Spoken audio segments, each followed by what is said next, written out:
Well, good morning, everybody. How are we doing? Happy Valentine's Day weekend to you. I hope you all remember to get a cool little thing or do something special for that loved one in your life. It is the time to do that. But hey, we are having a webinar though right now on True Color in CAD. So if that sounds fun, then you are in the right place. You know, True Color in CAD dates back to 2004. That is when AutoCAD finally enabled True Color within CAD. And we started incorporating that because, of course, landscape architecture really likes color. It's pretty cool to be able to do some color renderings inside of CAD.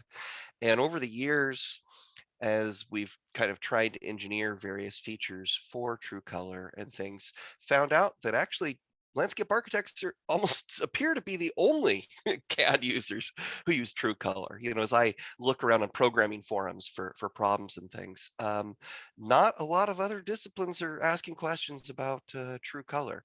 So really kind of stumbling around, figuring things out on our own. And anyway, we recently, just at the end of last year, kind of re-engineered all of our ability of dealing with True Color.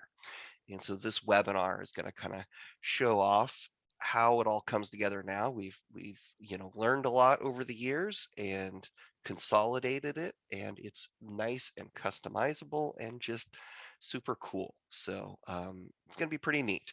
My only quick thing I want to tell you is about the Q&A button there. You can press that Q&A button, get the questions ready to ask, because that will be nice to type them in real quick and not get in your, not be distracted while you're trying to watch. But having that Q&A window up, you can see the answers that we type to other people's questions. And in fact, I see there's already a question in there. Thank you, anonymous attendee, asking if this webinar is being recorded. And it is being recorded. It will be available on the website later today. So that being said, hey, I'm going to stop yammering here and let Paul show us some True Color in CAD. Great, thank you, Jer. Welcome, everybody. My name is Paul, and today we're just going to be talking about using color in CAD, as Jer already mentioned. We do have some newish and exciting features that we've been working on, so we just wanted to show this off. And yeah, for a while now, we've been wanting to introduce more capabilities to the color side of MindFX, making more of our color content customizable and accessible. So for the next 45 minutes or so, we're going to be going over the following. First, we'll start by talking about using color in AutoCAD. Then we'll show how MindFX handles those AutoCAD systems and makes them a little bit better. And then we'll talk about our site color wheels. And once we've gone through and talked about all this in the slideshow, I'll open up CAD and give a demonstration of these different systems that we talked about. And so hopefully you can utilize them in your workflow. So using color in AutoCAD, here is a landscape, and it looks like an irrigation plan. But regardless, users can assign color to any objects in CAD. Within AutoCAD, there are 3 different color modules for you to choose your colors from.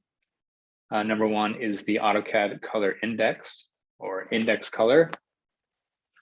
And then also we have True Color and Color Books, and we'll talk about these a little more. So index colors are standard AutoCAD colors that are each identified with a number, and each number pertains to a specific color value here, and there's 255 of them. And you use index colors for most of your layers or objects within CAD. And really what these are for is helping you distinguish the different layers of line work and geometry that's in your model space. If this was in black and white, this would be a very hard to read window here with all these different lines and shapes and things going on. So while you're drafting, you can assign colors to objects to help differentiate them from others. But also, when you're using index colors, these also translate to how the objects are printed. So when you're using a C2B plot style, as you see here in your plot style table editor, you can actually assign various properties to different colors so that when objects are assigned to these different index colors, they can take on certain properties when they're printed. Since AutoCAD typically produces technical drawings, you're going to be printing in black and white. And so you want to be able to control the various options for those lines and objects. So each color can translate to different screenings or transparency, line weights, line type, etc. So not only do the index colors help you distinguish objects from within CAD, but they also translate to different line settings when you print them. And the true color module is a more sincere representation of color. And what I mean by that is that when you assign a true color to an object in CAD, it is going to stay that color even when printed. And true color is broken up, instead of being preset colors already assigned to them, it's broken up into basically any color that you can think of in RGB values. So when you are selecting a true color, you get to pick from this gradient graphic here. You can adjust how dark and light it is, or you can specify an RGB value for that color. And then the third module for choosing color in CAD are color books. And these are super interesting. Basically, they are set profiles or palettes of colors loaded into the system. And these include color profiles for the color standards of Pantone colors, RAL Classic, and DIC Color Guide, which are all various companies that standardize color values. So if you're a painter and you want to be very consistent with a color when you're painting, you can always refer to these standardized colors to make sure that everything is consistent. And these are introduced in AutoCAD, but you can also add in your own custom color books into AutoCAD, which is really neat. But you have to kind of do it in a roundabout way. To add a custom color book into AutoCAD, you have to open up a web browser and go to their color book editor here. And in this web dialog, you can create a name for your color book, assign different colors to different pages, and also name each color. Once you've created your color palette from this color book editor, you can then save the color book, and then it'll download a ACB file. And then you place this ACB file within your support file search path for AutoCAD, so that when you do open up AutoCAD, it'll read that, and then the color book will be imported into your CAD machine there. So it's a little bit labor intensive. I think probably the big drawback to this is if you need to customize things on the fly, you can't just do it from within the system itself. You kind of got to go to this extra step of opening a web browser, creating a palette, downloading it, restarting CAD after importing the ACB file into that support file search path.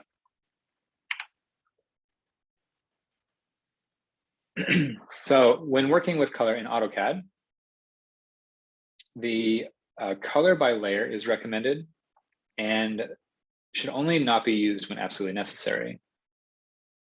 And color management is completely up to you. Now let's look at MindFX in color. MindFX is an add-on for AutoCAD, as you probably know, and it utilizes the AutoCAD systems in a way that makes them easier. So concerning color, we still use those AutoCAD systems in the background, but we make them a little more accessible. So for instance, blocks from our block library are built with color layers already in them, so that you can toggle the color on real quick, or swap blocks out with other blocks that are already colored, and the system will do that for you. Our area tools choose color from a group of options, and this choice is saved into the project data. So very quickly, again, you can assign a color to an object.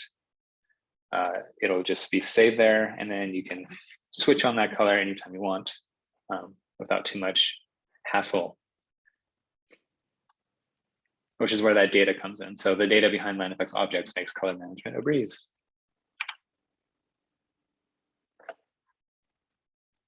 So let's go through a couple of tools that pertain to color in MindFX. The first one here is Color Render. Color Render is a tool for coloring or assigning color to your plant symbols and your plant and RefNote areas. So here's the plant, or the Color Render dialog box open. It'll show your different plants in your project and your different RefNote objects. And you just click on one of the objects and it'll pull open the options for color.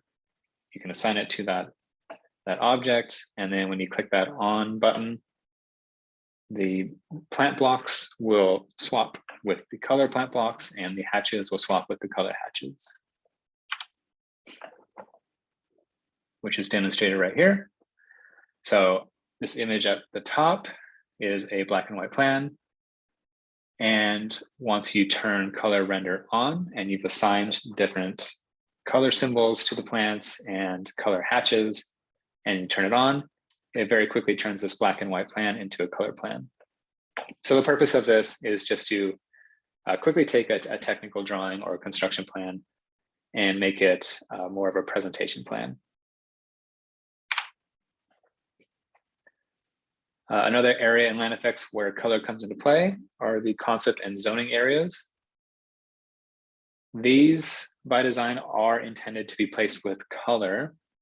So they're not included in the color render dialog because you set them up with color and you place them and they're already assigned those colors, whereas the color render objects are actually swapped with different colored objects.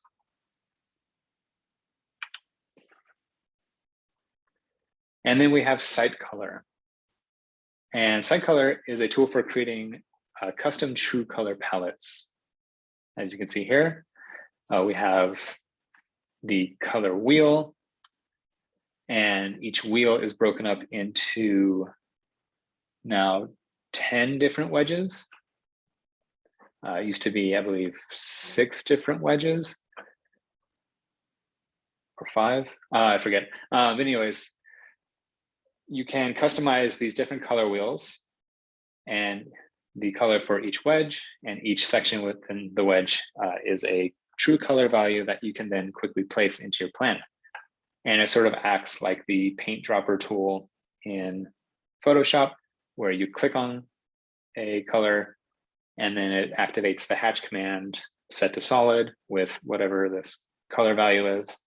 And then you could start filling in areas in your plan.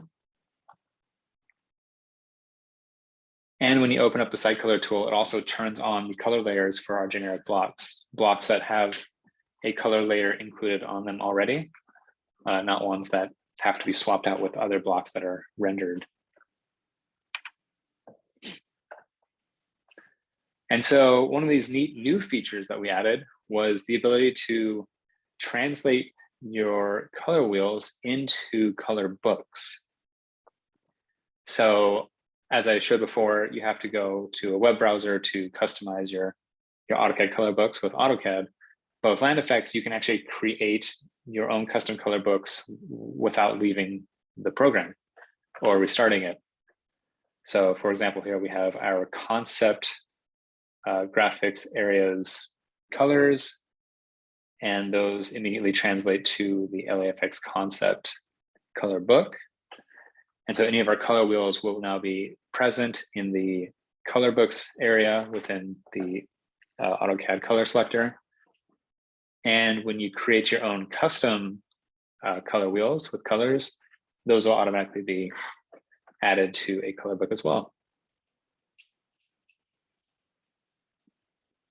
And in addition to creating color books from our site Color Wheels, we are also able to customize now the areas for concept graphics, RefNote color areas, and eventually we're going to be able to customize shrub area and ground cover colors. But for now, being able to customize these colors on the fly is a much desired feature. So I'm glad that we were able to get that done. So let's check it out. We'll go into AutoCAD here, and I'll just start by showing off some basic AutoCAD techniques for coloring items or how color is used. And then we'll go into those MindFX systems that I talked about, and then work more in the color wheels and show off the new features.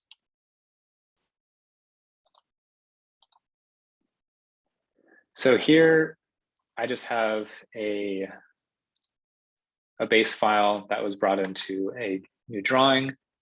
And in this new drawing, I've created some close ply lines around some areas. And basically, I'm going to be zoning out this site in a very simple manner. So let's start by showing how you would create something with color in CAD, just to start at ground zero. What do you do? So basically, what do I want to do? I want to create a line that has a color set to it.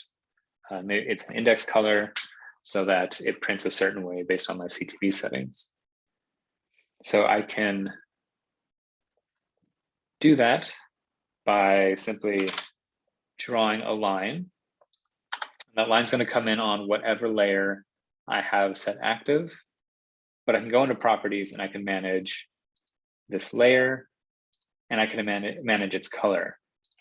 Since we always recommend using by layer, unless you're doing more presentation type stuff where using different colors that are not by layer is warranted.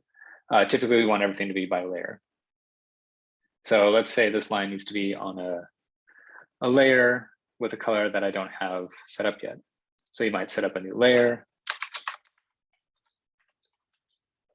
So just a line example. And then over here in layer properties is where you would manage these colors. So you click on the color here. By default, it's set to white.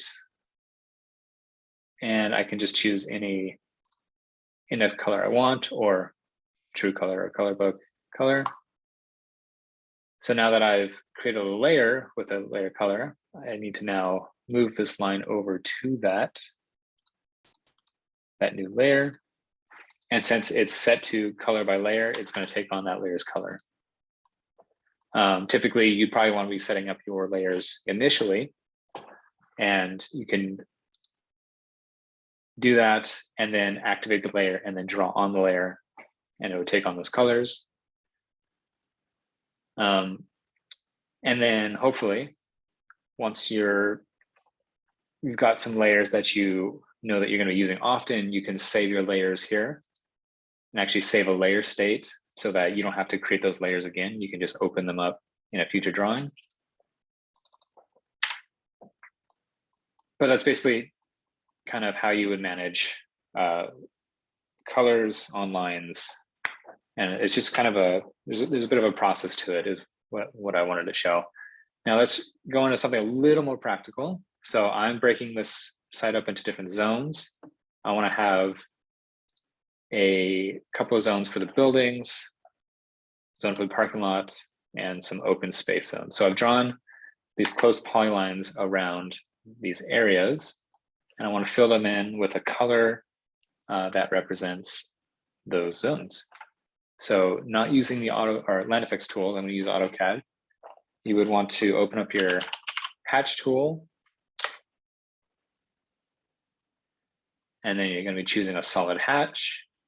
You're going to go to the color, and depending on whether or not you're placing each area on a different layer, you might do by layer, or you might just choose your own color for this.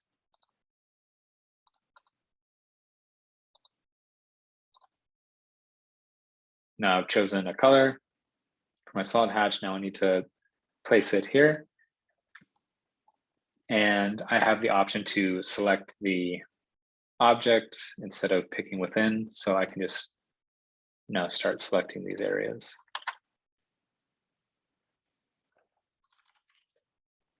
Let's just do one more for the parking lot. But I think you get the gist. Going through and just manually adding hatch colors to areas. There's no data behind any of these. So if these were to translate to print, you'd probably want to call these out in some way. And it's everything is just done very manually. So let's move into MindFX and see how it deals with those zoning area colors. So same drawing setup here in my MindFX color example, but I'm going to use the zoning tool to place colors on here just to show the difference. So the zoning is in the FX site tab of the ribbon under this second button here. And when you open that up, you get a dialog box where you can enter in different zoning areas. So I've already entered in commercial zone and business park. I'm going to create a custom one to show you what it's like to create a zoning area. Let's give it this open space green. And we'll just call it open space. And you can give it notes and different information if you like. But now to place this, I just need to select it and click place, and then select the polylines that I've already drawn out.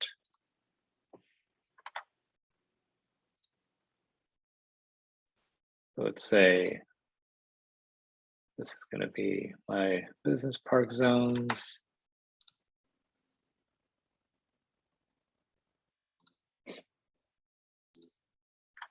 And you very quickly place your zones there. And what's neat about this is that these colors are tied to these different objects. So I can always go back and edit these and see, what color is assigned to commercial zone specifically. And then if I run a schedule, you get to see that these colors are tied to those objects. So it's that data behind the objects that holds on to the color that is special about this. Let's show the color render tool, which I talked about a little bit. I have placed some trees and some shrubs and some ground covers and some RefNote areas here in this area. And I just want to quickly turn it into a more presentable plan, just something with color that I'm going to be showing off. So to do that, either go to your FX planting tab or your FX site tab, and under presentation, find that color render and open that up.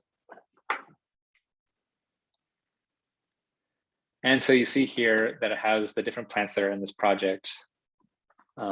If you see this blank space here, that means that the following items have not been placed in the drawing, and the ones that fall before it are actually located in the drawing somewhere. So I've already assigned these trees different color symbols, but this plant has not been assigned anything yet. So I'll click on it and I'll go through and find a symbol that I like.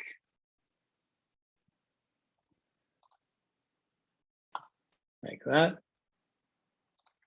And just make sure that all of these blank spaces that have a plant tied to them are given a plant symbol.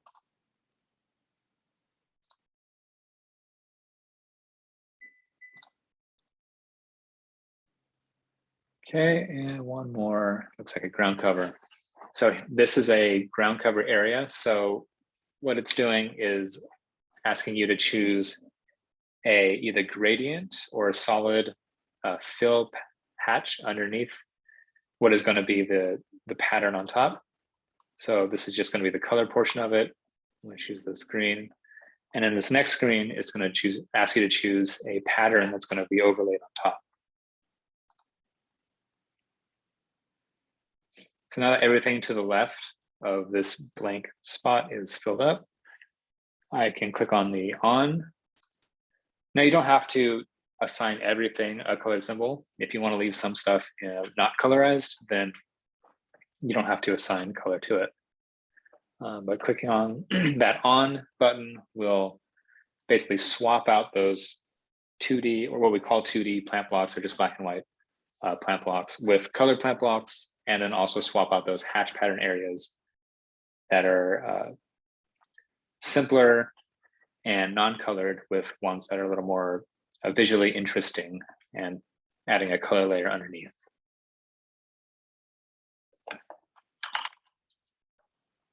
One second here.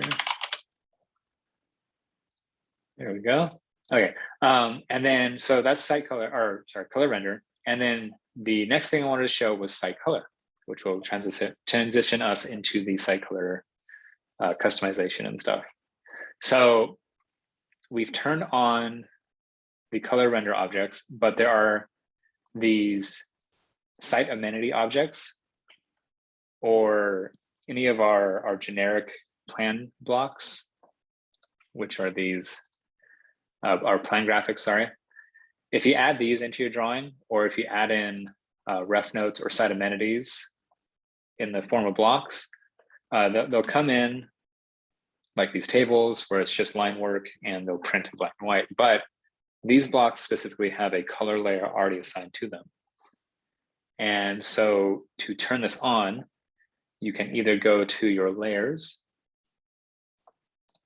and find the layer for that. So LKFUR for furniture color is the color layer for these tables.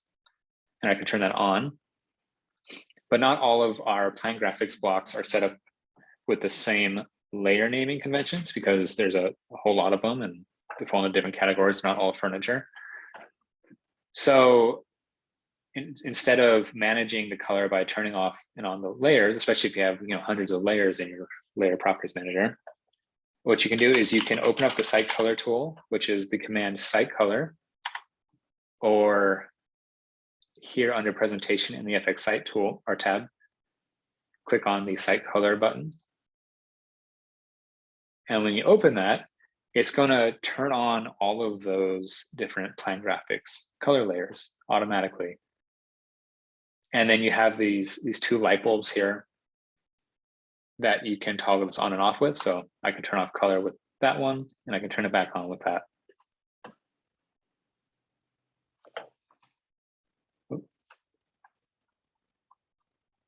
We're on the screen. Sorry about that.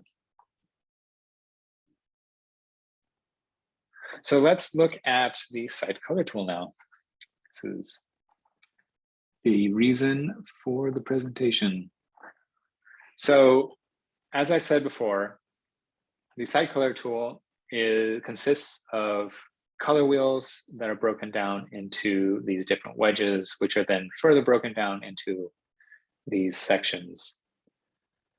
And these are all customizable, but with your installation, you should get these 8 default colors, or color wheels, sorry.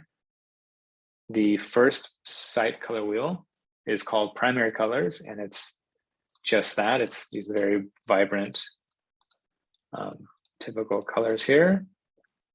And each one, when you click on it, gives you a range of different shades of that color. So this kind of yellow orange is right here, and you have several shades darker to choose from and a couple shades lighter, and so forth. The second wheel by default are gray tones, which are much more muted versions of the primary colors. So you get like your cool grays here, and then more blue grays, purple grays, and then over here you have more of your French grays. Moving on, we have our APA land use colors here. So these are somewhat standardized land use area colors for zoning. And these are all entered in as color wheels.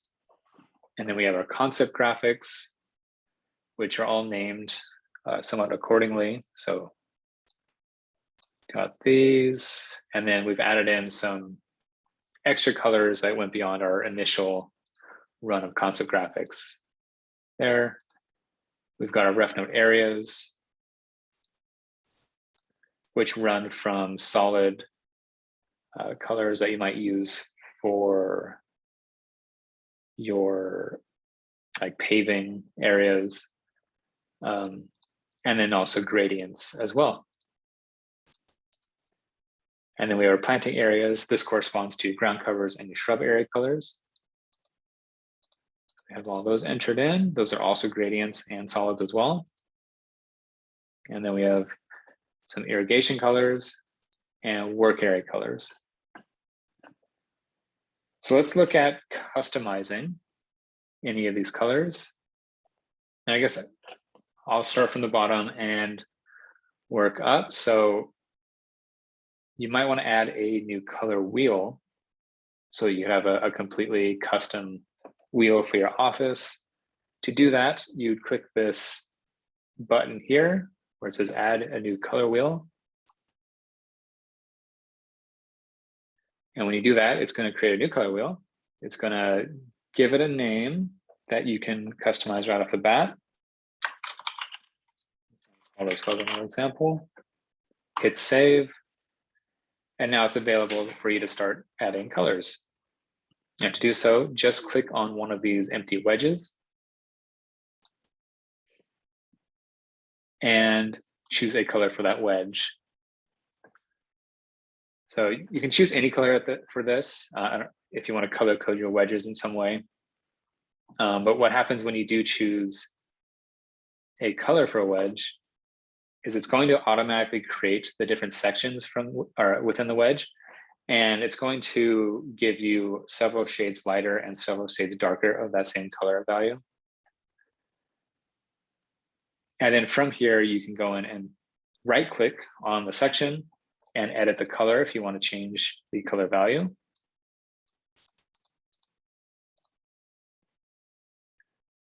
Additionally, you can right click on it and edit the name.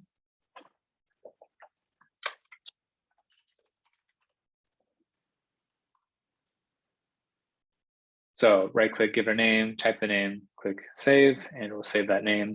You can edit the name anytime. Also, when you right click on it, you can turn it into a gradient.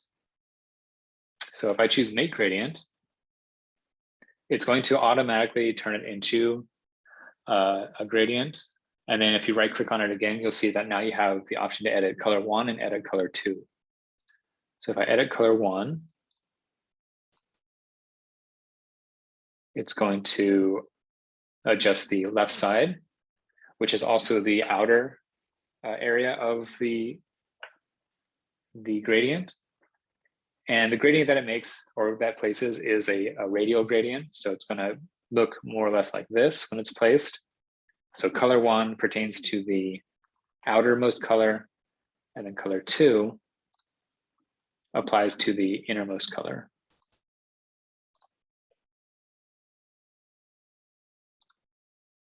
And you get a little preview of what that would look like here.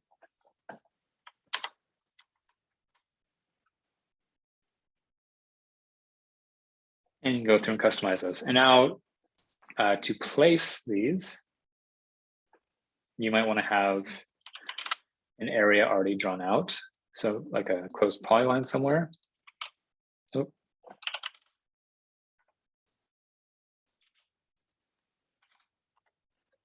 And all you do is you click on that color section. It's going to give you the pick box.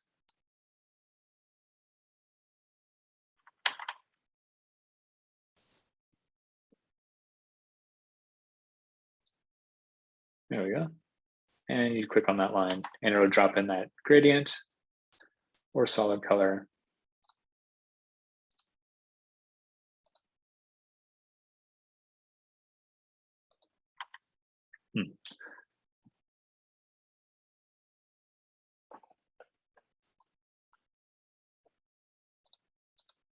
So what you might want to be doing eventually is customizing your different color wheels that actually pertain to different areas within MindFX. So let's take a look at these and show where they show up. Starting with concept graphics. We have a concept graphics manager here, which is next to that zoning button, where we have areas, lines, nodes, viewpoints. So I've already entered in an area here within concept graphics. I can edit that and I can assign a color. So these color values that I'm able to choose from for the concept areas are actually all the colors in this color wheel. So if there's a color within that list that we don't have available already, you can actually go in here and add a color by either customizing one of these, which is that same process that I showed before, where you right click on it and choose edit color, or you can simply go in and add your own colors. Let's make a really obnoxious magenta. Give it a name.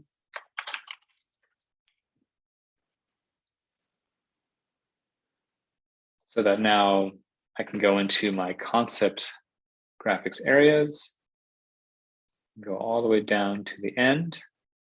So this is the new color wedge that I added and the different sections within.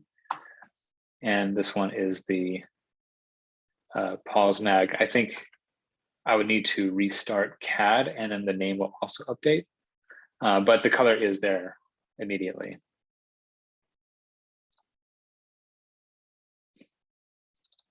So now if I wanted to place this in my drawing, I can do so with that custom color.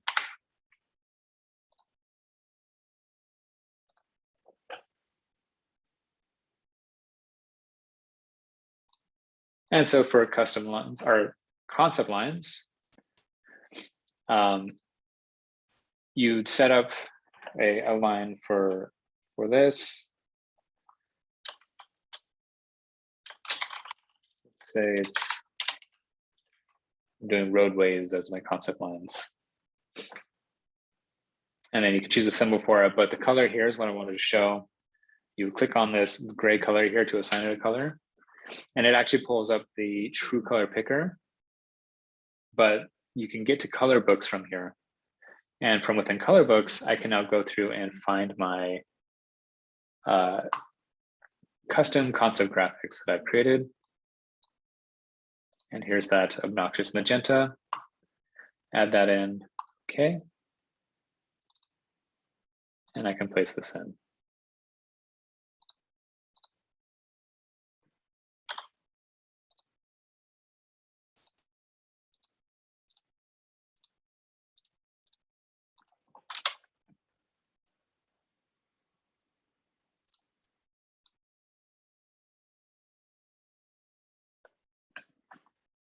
So that's just a little demonstration of how these concept graphic or these concepts, this concept site wheel translates to concept graphics.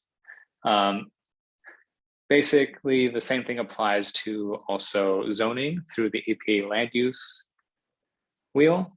So if I go back to my zoning tool and I edit one of these areas and I click on this, you'll see these first 4 gray tones are these 4 here. And then moving on, it goes through the rest of the site color wheel. And I can make edits to this. So say I wanted to add something after the gray, it's more of like a black, and name it whatever I want. I should be able to then go into zoning, edit this. And now that new custom color is available for zoning.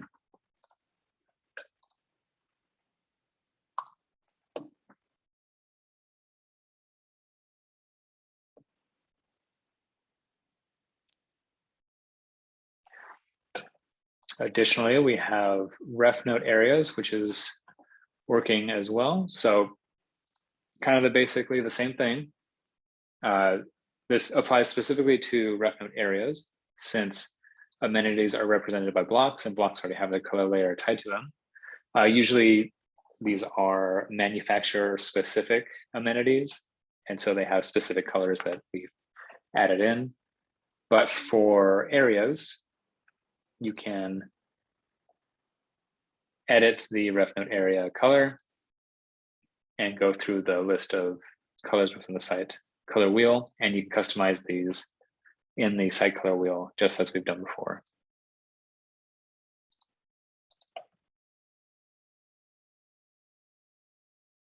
Okay, and I guess the last thing I just wanted to show real quick was how it translates to work areas. So these are our custom, our default work area colors. And how that looks when you're using MindFX is if you create work areas right here.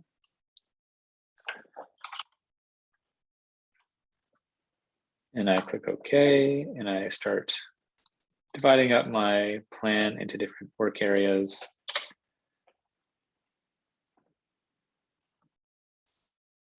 It starts going through the list of colors. I believe it goes in order too, where it's this kind of lime green there. And if I create a new work area or another one, I take on that red color. And even though these don't print and the color is kind of arbitrary, you might want to be able to customize these for readability in your plan. Like if these conflict with colors that you use a lot in your plan and you want to change that, you can actually go in and customize the different work area colors. And so the way it works, starting with this first option, it goes in order down all the way to this last option. And so you can customize these if you wish, and it'll change the colors.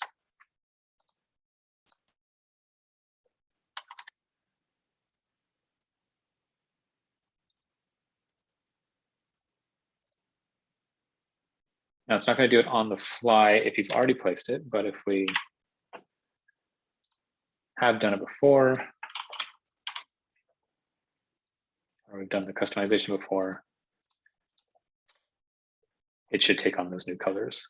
So instead of that lime green that it was before, now it's taking on this kind of indigo blue.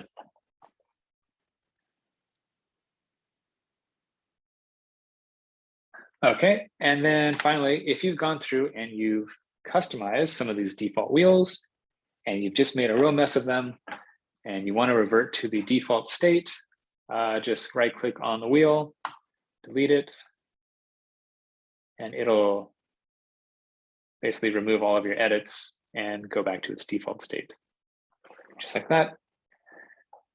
So we actually have a bit of time left. So there's plenty of time for questions. If you want me to show off anything else or make more clear something I flew over before, now's a good time for that.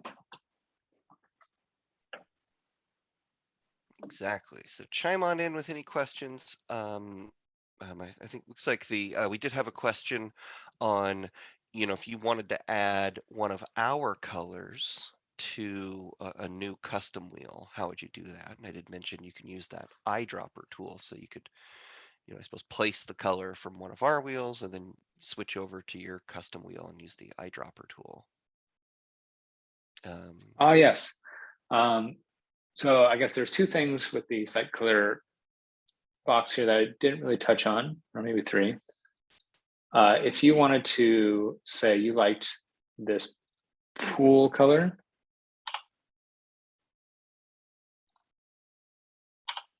you can place that into a drawing, and to add it here, well, the eyedropper tool allows you to preview what it is here. So say you have,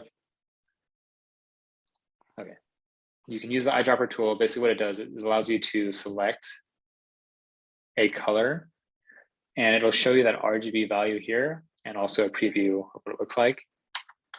And then to add it, you can edit the color, and this will remain open, so you can very easily reference it to see the color value there and add it to your own custom wheels.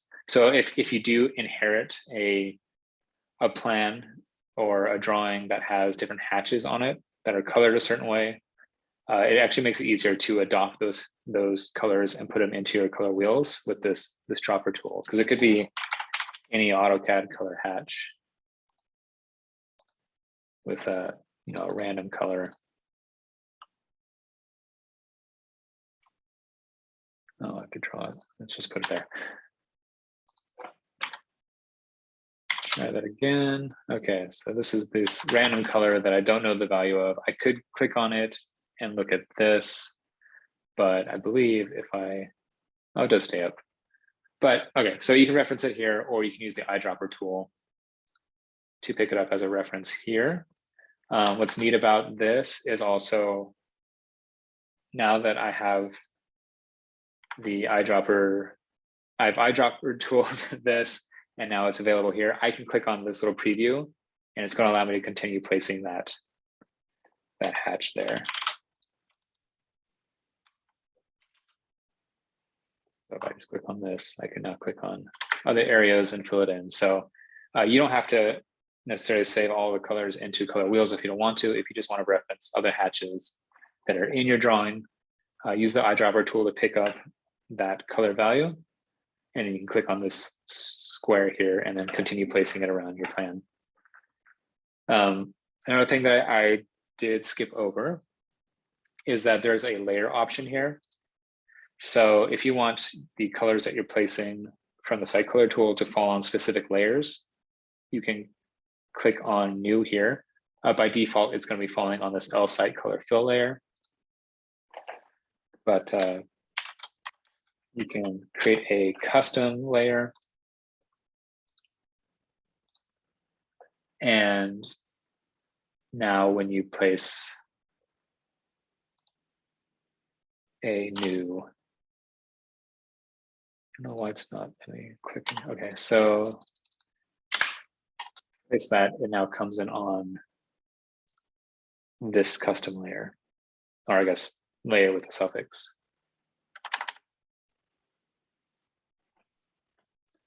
And then Christine asks a great question, which is just, then how would you adjust the transparency of one of those layers?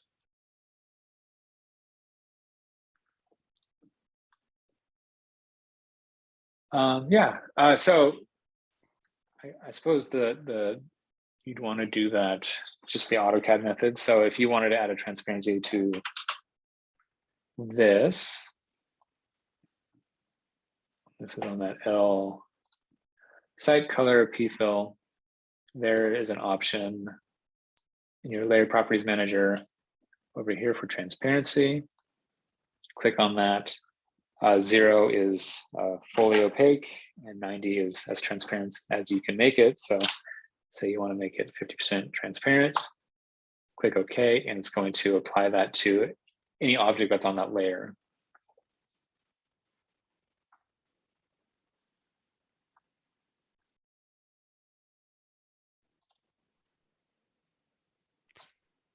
Well, very cool. Well, I hope everybody enjoyed this. As you can see, we've been hard at work with all that, and then we do have, a little bit more pending is just extending the color to the plant ground cover and shrub areas, just adding that last little bit to get those to be customizable. That's going to be coming very soon here. We just have to redo this little dialog box here. It's just is going to take took a little bit longer, and we got had to juggle our projects around a little.